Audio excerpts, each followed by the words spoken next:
Hello, my fellow Minecrafters of all the Mod 7. Today we're looking at Bigger Reactors. So Bigger Reactors is probably the best way to get tons of energy stored and generated really quick. And all you use is uranium as your fuel for it. So to get into the mod itself, we can go into my little building that I built for the reactor. So this right here is the reactor itself. What you need for it is just a few things. I say few, but basically you'll want to get a lot of coal before you start doing this. You'll want a lot of coal, a lot of iron, and a lot of uranium to start. Those are the three main things. You can also get glass as well. I like it because it aesthetically just looks better. So if you get the glass, you can do things like this. So the blocks themselves that you'll be using is... There's Dave over there. The blocks themselves is... Let's just pull up the bigger reactor and then get myself out of the way here real quick. The main block that you use is the reactor casing block, which of course, as you see, is iron, graphite, and uranium. Graphite just done by smelting coal, iron by smelting raw iron, and then uranium by smelting uranium. Use that to basically make every single block here. So the main blocks you need, of course, is your reactor casing, what I just showed you. You can make reactor glass by using glass and then reactor casing. And then there is the reactor terminal. This is essentially the brain of it.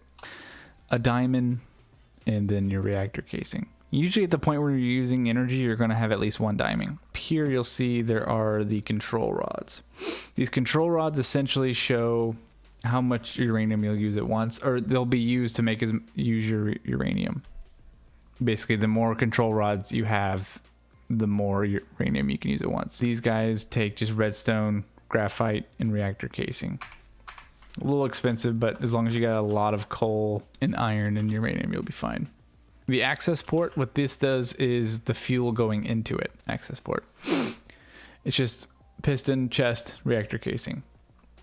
So the access port basically is where you have your fuel be input into it, and then waste can get ejected out of it. So you can set one to output waste and one to input, and then waste goes out there like that. Inside, we'll actually go inside here too. So it's actually going to shut off my reactor. So inside here, I actually have these graphite blocks.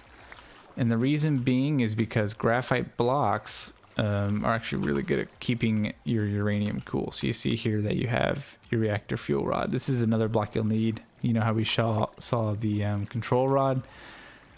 You'll build the fuel rods underneath it, basically from the top to the bottom. So your control rod will be at the top, fuel rods go all the way down to the bottom. Basically, that's the recipe right there.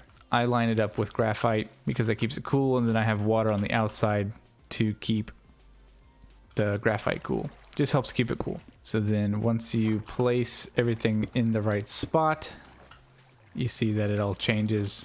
Instead of being blocks, it goes back into a reactor, functioning reactor.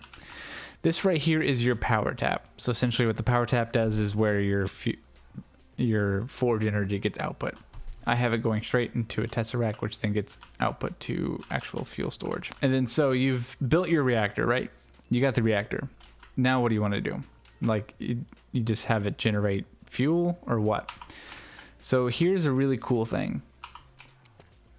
And this is what this block is up here that I haven't gone over. This is the computer port.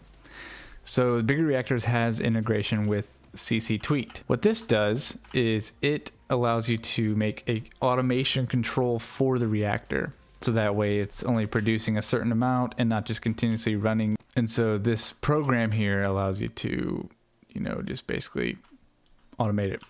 You can set the minimum amount of energy that it will have, so it won't kick on until it has X amount of percentage, and it won't shut off until it has X amount of percentage. I just do 30 and 90. No real reason why. You can have it set to 110 or 100 and 0. So this is the code here. I'll put a link to like what you'll actually copy and paste into here, but essentially it's just a paste bin that you copy, that it copies from paste bin and then puts all this code in there, and then basically works right on startup. I'll put that code in the description down below though for you to get. Basically copy paste. So as long as you got your wired modems, networking cables, which is also fairly cheap, And then you also get one from the computer to a monitor. You can make the monitor however big you want. Usually this size is pretty good. You can go a little bit smaller. If you get too small though, this UI won't actually fit. So that's basically the basics. The only other tips I have for using the Reactor mod is you'll actually want somewhere actually to store your energy. So I haven't done this fully, and yes, welcome. This is our little world that we've been doing on stream. If you're interested in coming to the stream, you can come on over to twitch.tv/JOND0T, Jon. Same as the channel name. You can see here in this building that I'm actually storing the energy in these power cells. Now these aren't all the way upgraded, but once you get these upgraded, then you can have your energy come from your reactor into here and then out. So that way you can always have power. Even if your reactor's not on at the moment or not stored in energy, like you're out of uranium for some reason and you have a whole bunch of energy stored here, as long as you aren't using tons of energy, you'll actually have it stored somewhere. That's the only real thing that I would recommend. Power does go out of the reactor really fast. So if you have something connected directly to the reactor that uses a lot of energy, it will just drain it really fast and also use a lot of your uranium. So that's why I recommend having everything connected to something else where your energy is stored. So that way, you know, there's not like it gets AFK on accident for some reason. So yeah, that's all I got though. If you guys enjoy this content, I would highly recommend you subscribe to the channel.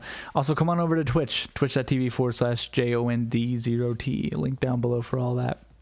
I appreciate all you guys watching this video. Like and subscribe. Good night, ladies and gentlemen.